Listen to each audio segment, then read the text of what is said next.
Christ also called the Pharisees adulterers, an adulterous generation.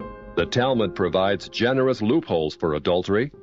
It says the penalty for adultery does not include sex with a minor, the wife of a minor, or the wife of a heathen. The Talmud also encourages seduction of unwed adolescent girls called designated bondmaids. But it's important how such rapes are performed. With the designated bondmaid, one is guilty only in the case of natural connection, but not in the case of perverse connection.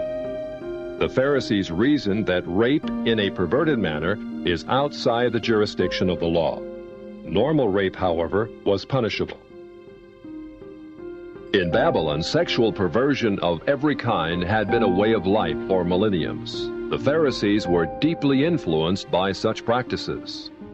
In 3 of the major treatises of the Talmud are found extensive passages which give legal endorsement to seduce and marry 3-year-old baby girls. In fact, many of the greatest rabbis of the Talmud, including Simeon ben Yochai, upheld this privilege. Today in Israel, thousands of Jews go to Meron every year to venerate the memory of Simeon ben Yochai, one of the most respected rabbis in the history of Judaism.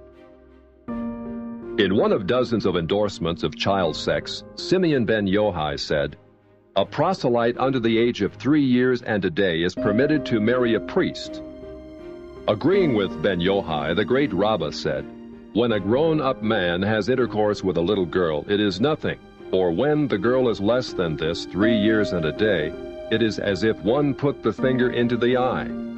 The footnote to this passage says, "As tears come to the eye again and again, so does virginity come back to the little girl under 3 years." The same section confirms that sexual activity with small boys is in the same category.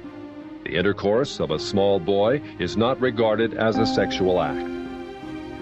In addition to adulterers, Christ, in the story of the Good Samaritan, portrayed the Pharisees as racial bigots, too self-righteous to respond to the suffering of one who was not a Jew.